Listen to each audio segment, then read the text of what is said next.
My name is Steffen Fritz and I'm leader of the Earth Observation Systems Group, which is in the Ecosystem Services and Management program of EASA.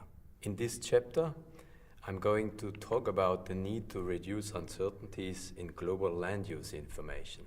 As you have heard, currently there is this massive competition for land going on, and this competition for land is going to increase in the future drastically. So we really need to understand where globally the pressure points are. A lot of this information can be retrieved using remote sensing information. However, if you look at the different domains, there is still massive uncertainty. For example, data from remote sensing shows really big uncertainties, but also ground data. For example, in the forest domain, specifically in forest change, but also in the cropland domain. We don't know exactly how crop management is carried out everywhere in the world. We don't have this information. There's little crop type information available globally everywhere in the world, especially in developing countries. There's a big lack due to resources in order to carry out the necessary surveys. Another topic is the competition between food and feed and biofuels. Is, for example, land available for cropland expansion? Is there this so-called marginal land? Is this really available? Another question is, can we really trust the global forest assessments which have been carried out? So one more on the ground with ground surveys by FAO, and the other one using remote sensing. When you compare these two data sets, you will find out then in countries which cover more than 50% of forest on the globe, these two assessments differ drastically. For example, FAO says there is a positive trend in those countries, and Global Forest Watch says there is a negative trend. So massive disagreements. There is of course a reason for that. One being the forest definition as such, which is very different in each country. But another one being that remote sensing does not always pick up regrowth sufficiently.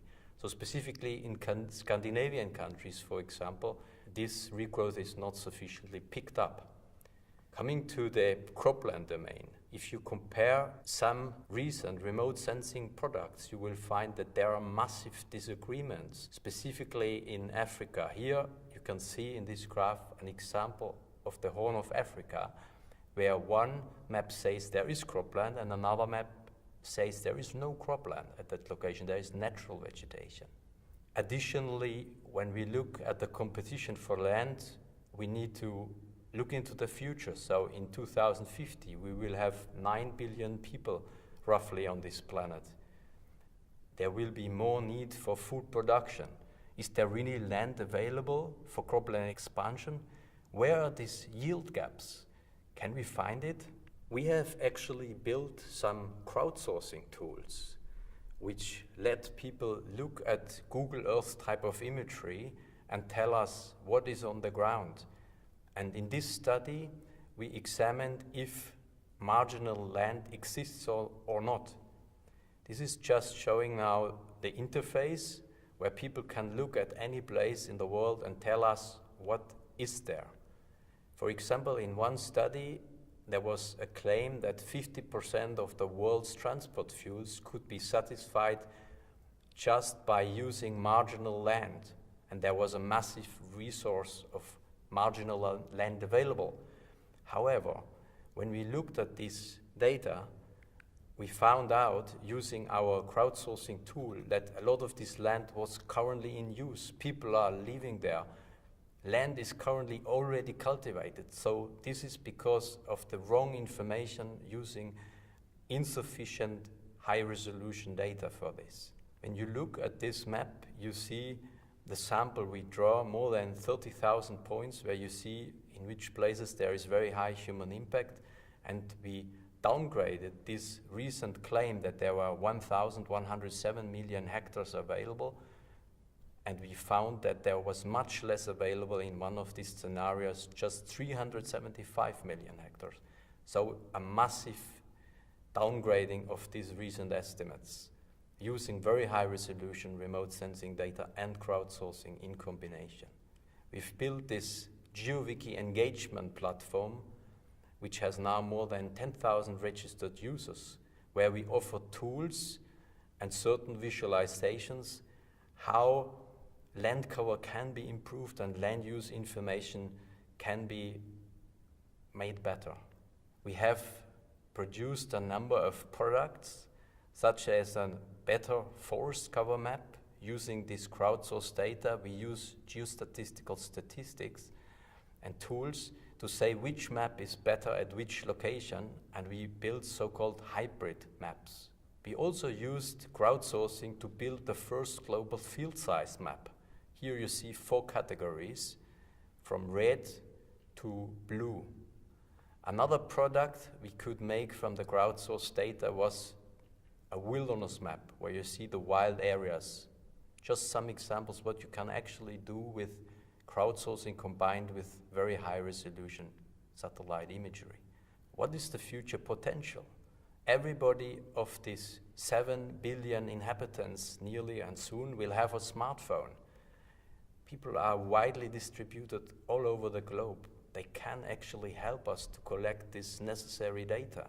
We could build tools for farmers where they can get services.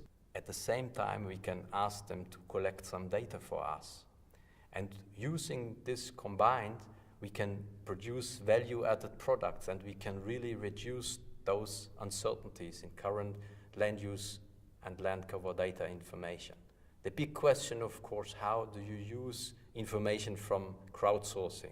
And there are many different techniques. You need to filter and treat the crowd. You cannot use ease observation, but by using this information combined, you can potentially, as seen on this graph, get better information than an expert. Research has shown that. In summary, the remarks are that remote sensing data on land cover is insufficient and needs to be complemented with ground data. Citizen science and crowdsourcing offers big potential. However, data needs to be filtered. Existing ground data, which already exists on land use and land cover, such as crop management, crop type distribution, etc., needs to be more openly shared. This is really needed and very important. And companies, any company, but specifically big companies like Nestle, Unilever, insurance companies can really contribute. If they make their data, which they own, available and share more widely, we can move a massive step forward in closing this very necessary data gap.